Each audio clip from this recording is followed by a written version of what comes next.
Urutan yang pertama dari 10 ini adalah keluarnya Dajjal.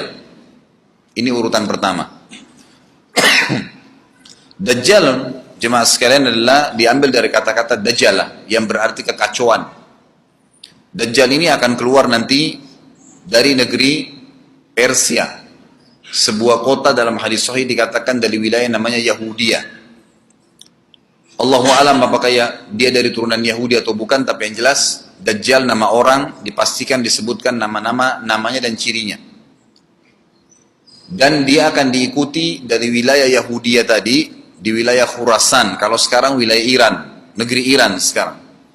Diikuti dengan 70.000 dari orang-orang Yahudi Khurasan. Dia akan keluar membuat kerusakan selama 40 hari. Kata Nabi SAW, 40 hari itu sehari seperti setahun, sehari lagi yang kedua seperti sebulan, hari yang ketiga seperti sepekan, dan sisa harinya seperti hari kalian. Ulama hadis mengatakan yang dimaksud adalah sehari pertama seperti setahun, memang setahun maksudnya. Jadi Dajjal akan buat kerusakan setahun, 2 bulan, 2 pekan. Dia akan keliling muka bumi semuanya, dan kata Nabi SAW, seluruh bumi ini akan dimasuki oleh Dajjal. Tidak tertinggal satu lorong, gang, jangankan kota atau desa, kecuali Dajjal akan masuk ke dalamnya, kecuali Madinah dan Mekah. Tidak bisa dimasuki oleh Dajjal. Kata Nabi SAW dalam hadis sahih, karena di setiap pintu gerbang Mekah dan Madinah, malaikat menghenuskan pedangnya dan menghalau Dajjal sehingga Dajjal tidak bisa masuk. Ciri-ciri Dajjal disebutkan dalam banyak hadis yang sahih adalah mata kanannya yang paling pertama rusak, seperti anggur kering. Kata Nabi SAW dalam hadis sahih, ketahuilah Dajjal buta mata kanannya dan Tuhan kalian tidak buta. Karena dia akan mengaku sebagai Tuhan. Mungkin Bapak Ibu tanya, bagaimana bisa orang mau mengikuti dia? Karena dia diberikan kelebihan sama Allah SWT. Dalam hadis sahih juga disebutkan kalau dia masuk ke dalam sebuah tempat, lokasi, wilayah, dan dia mengaku sebagai Tuhan, orang-orang ikutin, maka wilayahnya jadi subur. Peternakannya jadi banyak, hujan turun dari langit, tanaman-tanaman mereka jadi subur. Memang fitnah. Allah turunkan tanda-tanda hari kiamat. Kalau wilayah itu tidak beriman kepada dia sebagai Tuhan, maka jadi kering, tandus. Cobaan dari Allah Subhanahu wa ta'ala. Makanya kata Nabi SAW, disebutkan cirinya Dajjal mata kanannya rusak dan seperti anggur yang rusak. Ya.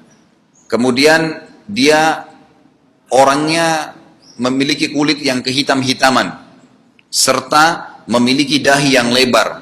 Setiap orang beriman bisa membaca di dahinya tertulis 3 huruf, kafara.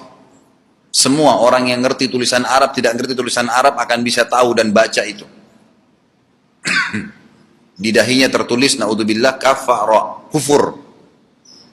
Semua orang muslim, orang beriman bisa baca itu. Rambutnya keriting dan orangnya tinggi besar. Dia akan mengaku sebagai Tuhan dan Dajjal akan diikuti kata Nabi SAW dengan dengan gunung, bergunung-gunung makanan. Allahu alam maksudnya bergunung-gunung ini seperti apa, tapi Dajjal kemungkinan besar memiliki banyak sekali persiapan yang dia akan berikan kepada wilayah-wilayah yang beriman kepadanya. Kata Nabi SAW, kalau kalian dengar Dajjal keluar di satu lokasi, maka menghindarlah. Walaupun kalian harus lari ke gunung. Tapi kalau seseorang di antara kalian bertemu dengannya, maka kokohkanlah. Artinya, kuatkanlah iman kalian, walaupun kalian harus dibunuh. Dajjal ini memiliki di tangan kanannya api. Kelihatan. Besar, Allahu alam di telapak tangan atau di sebelah kanan tubuhnya. Kemudian di sebelah kirinya itu memiliki air yang sejuk seperti sebuah lautan yang luas. Sebagian ulama hadis mengambil hadis ini dengan letter-letternya, artinya dia memang punya api yang sangat besar untuk menghukum orang-orang yang tidak beriman pada dia, dan dia memiliki sungai atau lautan yang luas, airnya sejuk dan dingin bagi orang yang ikut kepada dia. Kata Nabi SAW, kalau kalian ditangkap oleh Dajjal, hadis gini, kalau kalian dengarkan Dajjal, carilah tempat yang jauh dan jangan seseorang di antara kalian berkata, imanku kuat, aku akan menghadapinya. Karena bisa saja dia mengatakan itu, ternyata pada saat ketemu dia jadi pengikutnya. Tapi kalau kalian bertemu, kokohkanlah pendirian kalian dan yakinlah Dajjal, ya, di tangan kanannya ada api dan di tangan kirinya ada lautan. Kalau kalian tertangkap, maka pilihlah yang di tangan kanannya, yang api. Dan ucapkanlah bismillah, pada saat kalian pun harus dilemparkan ke api itu, ketahuilah api tersebut adalah lautan yang dingin. Terbalik, air yang dingin di tangan kirinya sebenarnya itu adalah api neraka yang panas. Maka kita diajar oleh Nabi SAW.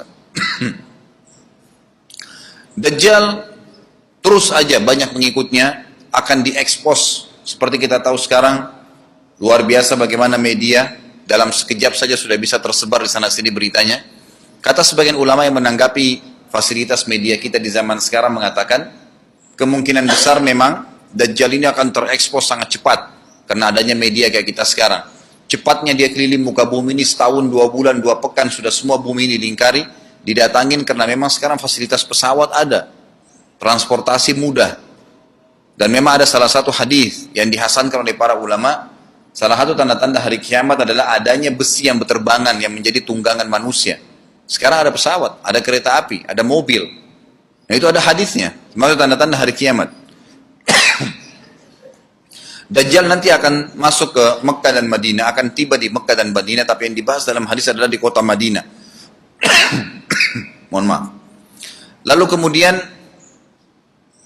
dia mau masuk tapi tidak bisa dihalang, maka dia naik ke atas sebuah gunung yang tinggi bersama pengikutnya, lalu dia berkata kepada para pengikutnya, apakah kalian lihat istana yang putih itu? Maksudnya melihat ke Masjid Nabawi.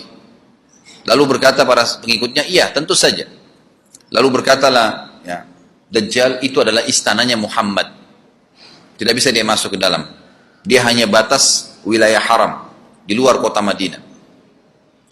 Maka kata Nabi SAW, Dajjal pun menepukkan telapak kakinya ke bumi di luar kota Madinah, maka terjadilah gempa di kota Madinah, dan keluar dengan gempaan tersebut semua orang yang munafik. Karena orang kafir nggak ada di Madinah. Semua orang yang di dalam hatinya ada sifat kemunafikan keluar dan jadi pengikutnya Dajjal karena goncangan itu. Dan tertinggallah di kota Madinah orang yang hatinya bersih imannya kepada Allah Subhanahu Wa Taala. Lalu kata Nabi SAW akan keluar dari kota Madinah nanti saat satu orang anak muda dengan hikmah Allah, dia keluar dan orang ini bersih hatinya dengan keimanan. Maka Dajjal pun menangkapnya. Lalu dia ingin mendemokan kemampuannya di depan para pengikutnya. Lalu kemudian Dajjal pun mengatakan kepada anak muda tersebut, saya Tuhanmu. Anak muda itu mengatakan, kau adalah Dajjal yang telah disampaikan oleh Nabi kami Muhammad SAW. Maka dia pun mengambil gergaji. Sebagian hadis lain menjelaskan alat yang tajam lalu membelah dua anak itu. Dari kepalanya dibelah sampai ke kemaluannya, terbelah dua kiri kanan. Lalu Dajjal lewat di tengah-tengahnya, demo sambil ya dilihat oleh para pengikutnya dan mereka bersorak-sorak. Lalu Dajjal mengatakan, bersatulah, bersatu kembali jasadnya. Kata Dajjal dalam hadis ini, apakah kau sudah yakin saya Tuhanmu? Anak muda itu mengatakan, saya bertambah yakin kalau kau adalah Dajjal yang disampaikan oleh Nabi SAW. Kata Nabi SAW dalam hadis penutup, ini hadis sahih riwayat Bukhari, riwayat Muslim, ahli sunan, semua menukil tentang masalah Dajjal. Saya tidak sebutkan siapa-siapa perawinya karena memang ini semua hadis sahih. Cukup banyak hadisnya, saya satukan saja. Jadi merangkai seperti sebuah cerita. Maka Dajjal pun akhirnya setelah itu tidak mampu menyentuh anak muda lagi. Anak muda itu. Allah SWT sudah selamatkan dia. Ringkas cerita, Mekah sama Madinah cuma dia laluin, kemudian dia menuju ke Palestina. Pada saat tiba di Palestina, Dajjal sendiri tidak tahu kalau ajalnya sudah dekat. Maka dia pun akhirnya ya berdemo di sana, menganggap dia punya sebuah kerajaan, sampai di daerah Palestina, tepatnya sekarang Israel, subhanallah. Direbut wilayah itu oleh Israel tanpa mereka sadari, dalil-dalil wahyu menuntun mereka ke situ. Ada sebuah kota, namanya kota Babelut. Di Israel itu kota itu ada, saya pernah lihat cuplikannya. Termasuk kota yang diidolakan di dalam negeri Israel sendiri, namanya Babelut. Subhanallah, hadis menyebutkan nama Babelut. Hadis Nabi SAW dari 1400 tahun yang lalu mengatakan, nanti Dajjal akan berkumpul di sebuah wilayah namanya Babelut di Syam. maksudnya di Palestina itu, Israel sekarang. Ada kota Babulud dan orang Yahudi sekarang lagi gencar membangun kota itu dan dianggap kota favoritnya Israel. Subhanallah. Dajjal akan masuk ke sana dan berkurung diri. Pada saat dia tiba di Palestina, waktu yang bersamaan, di kota Madinah berkecamuk. Kaum muslimin sepakat semua keluar untuk mengejar Dajjal dan membunuhnya. Keluar dari kota Madinah, satu orang yang namanya seperti namanya Nabi Muhammad SAW, Muhammad bin Abdullah, dan dia dari turunan Nabi SAW juga. Kata Nabi SAW akan keluar nanti, ya, seseorang dari kota Madinah, dari keturunanku, yang namanya seperti namaku, Muhammad bin Abdullah. Juga sama posternya, parasnya seperti aku. Sama dengan Nabi SAW, persis alisnya, rambutnya, kulitnya, dari turunan Nabi SAW, tapi dari asli kota Madinah. Sebagian ulama hadis mengatakan dari turunan Hasan radhiyallahu anhum ajmain. Intinya kata Nabi SAW akan keluar nanti dari kota Madinah, tapi akhlaknya bukan seperti akhlakku. Tentu tidak mungkin ada orang yang sama dengan akhlak Nabi SAW. Kata Nabi SAW, Allah mengubah dia dalam sehari semalam. Tiba-tiba berubah menjadi orang baik dalam sehari semalam, jadi orang faham agama. Lalu orang-orang pun akan datang kepadanya dari masyarakat Madinah berkata, engkau adalah turunan Rasulullah SAW, pimpinlah kami berperang melawan Dajjal. Maka dia pun menolak. Dia menolak awalnya, kemudian dia menuju ke Mekah diikutin dengan 300 orang pertama dari kota Madinah. Sampai di Mekah, setelah selesai dia tawaf, maka seluruh muslimin menunjuknya sambil mengatakan, engkau harus memimpin kami. Dan orang ini punya julukan Mahdi, dikenal dengan Imam Mahdi. Inilah tanda-tanda kiamat yang kedua. Setelah Dajjal keluar, buat kerusakan di muka bumi tadi selama 40 hari itu atau setahun lebih. Kemudian keluarlah tanda-tanda kiamat kedua pada saat dia sudah tiba di kota Babulud di Israel. Keluarlah si Mahdi ini.